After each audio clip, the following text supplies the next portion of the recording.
Hey guys, follow along as I upgrade this 1964 vintage Model 64 Cooey 22 semi-auto. Thanks for watching. Here we have a 1964 vintage Cooey Model 64 made by Winchester Western Company. This was a Canadian firearms company. Winchester bought out the Cooey Manufacturing Corporation, I don't know, around 1960 sometime.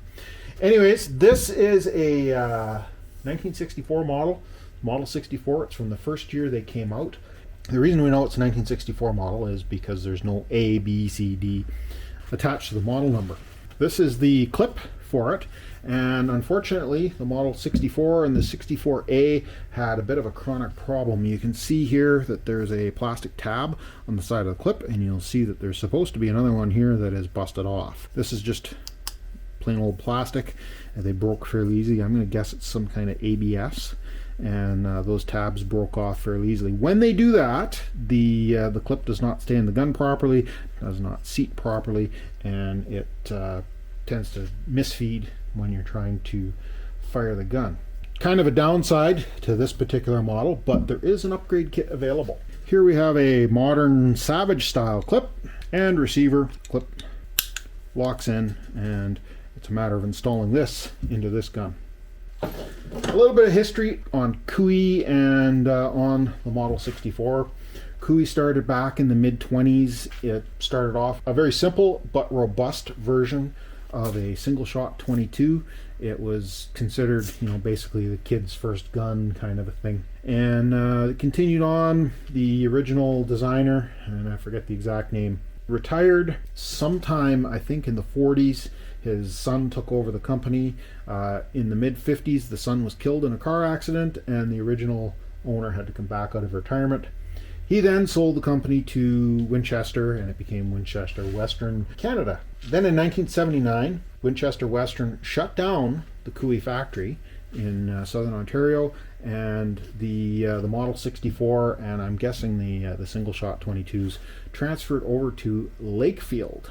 And eventually Lakefield was purchased by Savage, and to this day you can buy a Savage Model 64, which is essentially this gun with a synthetic stock. Here we have the more modern version. It's kind of a keyhole shape and receiver. These first came out in the Cooey Model 64 B, and I believe they came out in about 1965 or 66. I'm pretty sure, even looking down into the action in here, you can see this gun hasn't had a whole lot of love in its life, so I'm guessing that the whole bolt mechanism is probably going to need a good cleaning and lubrication. Those are two of the things that we're going to try to accomplish today, and also we've got a nice scope that I picked up. And my intention for this gun is to take hunting. Primarily all I hunt is rough grouse, and there are certain circumstances where the 20 gauge just doesn't have enough reach, and a properly sighted 22 with a scope, I should be able to get the birds that I'm missing with the 20 gauge. So let's get this thing torn down, and we'll give it a good cleaning, give it an inspection, make sure there's no issues with any of the mechanism, and then we'll see what we have to do to get the modern receiver installed. I am not a gunsmith. I'm not going to profess to be, and I'm basing my knowledge of this gun on a few videos that I have watched. So if you see some glaring mistake that I'm making, by all means point it out. I'm more than willing to learn. Primarily though, we got two screws here that need to come out. One is holding the barrel assembly in. I can see that the barrel is coming loose already, and the other screw is just holding the receiver plate on. And here we can see this is the equivalent of this. This is going to go in here. The old original clip slid up into place like that, and it is kind of loose.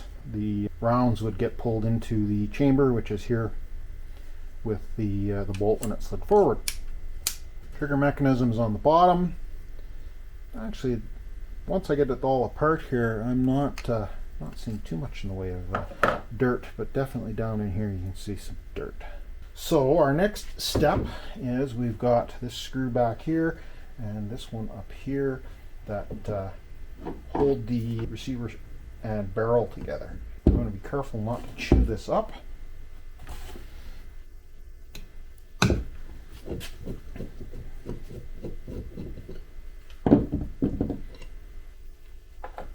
Now we've got this retainer that holds the barrel into the action, and now the barrel should be able to slide out of there quite nicely.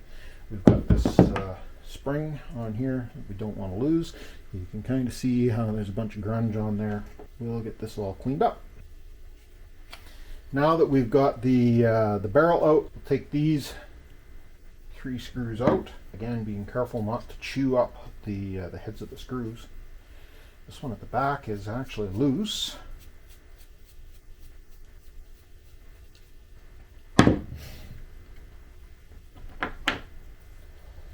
And now this is going to be a little tricky because the heads of these screws are kind of down in behind. This one's not bad, and it wasn't overly tight.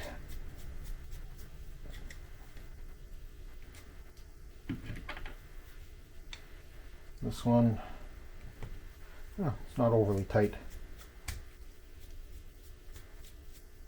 So it slides out of there. Now we pull the clip assembly, and you see how everything kind of slides forward here now. The trigger assembly can come off, and there's a bunch of dirt and stuff that needs to be cleaned off of that. We can slide our bolt forward, pull out the cocking lever, and then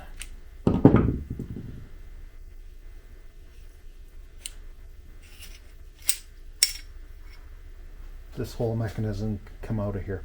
And this isn't as bad as the one I've seen in videos. Definitely it has got a bunch of grunge on it. Needs to be cleaned up, relubricated, and likewise down in the tube needs to be cleaned up and relubricated. There we are. We basically got everything broken down as far as we want to take it. We don't need to really take the trigger group down any further, but one of the things that we do need to do is make sure there's not a big ugly burr, and we have a nice sharp edge on this. This is the piece that holds the bolt back, and when you pull the trigger, that's what retracts and slams the bolt forward. Here in the bolt we have the firing pin, and it is all grunged up. We'll need to make sure that it gets, pull it out of there and get everything all cleaned and lubricated. Let me grab some shop towels and some parts cleaner, and we'll get this cleaned up. Wipe the solidified lubricant off of the firing pin. Here's our 22 round, and this firing pin comes and hits on the rim and sets off the round. This is the trim plate that goes around where the clip goes in, and this will need to be modified. We'll have to put a little notch in here. This is the barrel hold down clamp. This one doesn't look like it's in bad shape, but what can happen if these get over tightened, they get kind of dished down, and I don't even know if this gun's ever been apart before, really. Certainly has not had a whole lot of cleaning done on it, but I don't know how much it was used. I'm going to grab a brush, see if I can get down with a bottle brush type of thing. I think I've got some of those here. We'll see if we can get down inside there, clean that up with a little bit of brake cleaner. And now the firing mechanism. So we've got a couple of edges that engage. We've got our stop here. Quite often this style gun will develop a really nasty burr on here. This has some wear, but some lubricant should fix that up. And then this is the lip that catches like this.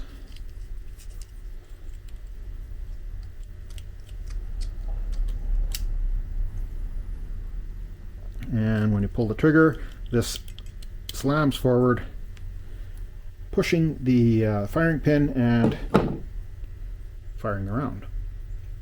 Let me grab a toothbrush and we'll see if we can get some more grunge off of that. Take an old toothbrush, slip it down in some cleaner.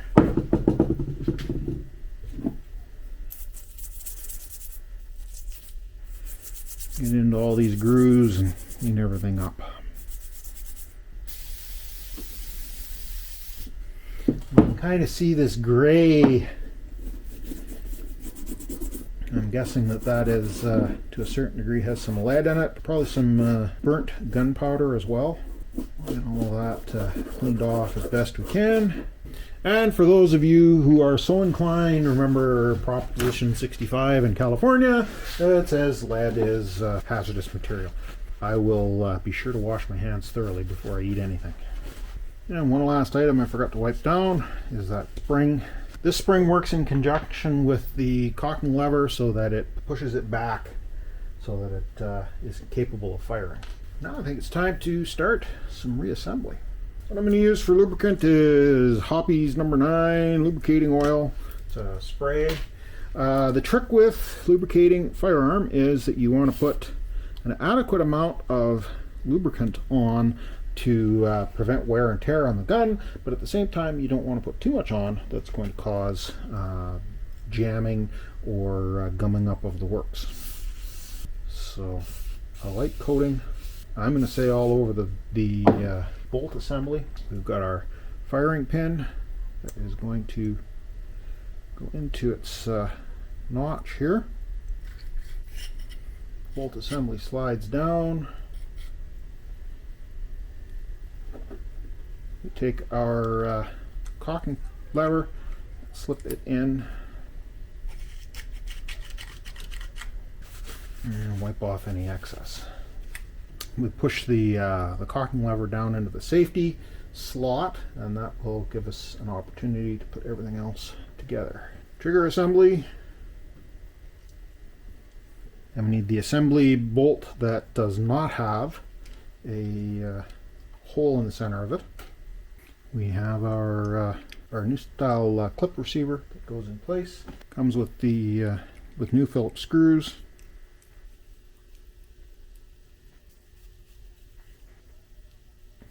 We don't want to crank down on it too hard. We do want it to be snug. Cranking down on it too hard can strip the threads out of the receiver section, and then we're in for some major repairs. Our new clip. There we are. We've got our spring clip. And we've got to remember to put into the barrel. We slide this in. We have to be careful to get this spring to go down onto a groove in the back side of the bolt. Otherwise it can get bent. And then the barrel slides in with the appropriate grooves aligned on the clamp. We'll take the new style barrel hold down clamp, because it has to engage with both the receiver assembly and the barrel. Down in place, we've got a new attachment bolt for that. I don't know whether the new one or the old one will be better. We don't want to over tighten the clamp bolt. As I said at the beginning, we've got it will bend if you put too much tension on it. And essentially, that is ready to go back into stock. Our trim plate that goes on there, and that should hold everything in place, except now our release mechanism won't be able to slide back. So we're going to have to modify this plate. I'm going to use a file on that and just file a big enough notch that we can bring the release catch out of the way. To help mark where we're going to file the notch, put a little bit of masking tape on there, line everything up. That looks pretty good to me.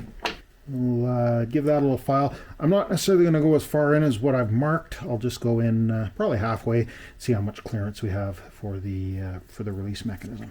You guys don't need to watch me file, so I will go at this and then I'll bring you back when I'm done. You can see the notch that I've filed into the trim plate here, and here's our clip. Goes in and easily releases. And we do have just a little bit of interference here between the bolt and the clip. So with a little bit of interference that we're getting, I think we're going to have to take this back out again. We've got the bolt sliding all the way forward now. And what I found the problem was, there's kind of a, I don't think you guys can see it.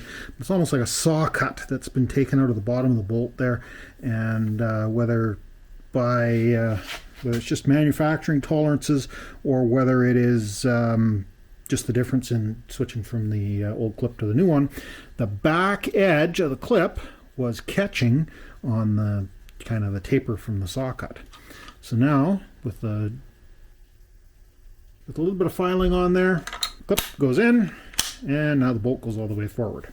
Here we have a Simmons scope. I picked this up at a gun shop in Thunder Bay, Ontario, when I was there a week or so ago. It's relatively inexpensive scope. I think I paid $100 Canadian for it. It's a 3-9 by 32, 22 mag, and the idea here is that I didn't want to spend, don't want to be putting $500 or $600 into a scope for what would have been new, a very much sub $100 rifle. I've loosely attached the mounting rings here, and we've got clamps that will go on the dovetail mounted on the gun. So the mounting instructions don't really say a whole lot other than make sure the gun is unloaded and safe. We're in the safe position and there is no magazine. Not exactly natural shooting position, but all I'm trying to see is if it is appropriate distance away from my eye that I can see through the scope. Snug down these dovetails onto the top of the rifle. You don't want to over tighten anything because you don't want to break it. Snug those down, and I think that'll work. Now I've done absolutely no sighting in on this. We'll have to take it to a range, or at least someplace that is safe to shoot, and get it sighted in. Sighting in is done. Remove the protective covers here, and we can adjust our left, right, up and down of the optics. So there we are, guys. That should be everything that's necessary to get this old 1964 vintage Model 64 Cooey back in operation. Should make a good little bird hunting and varmint hunting rifle for me, and I look forward to playing with it some more. I'll possibly throw a short up that shows firing it after the upgrades. And thanks a lot for watching. Don't worry, this isn't going to turn into a gun channel. It's just this is a project I had on the go, so I brought you guys along for the ride. Anyways, you have a fantastic weekend, and we'll catch you in the next mess.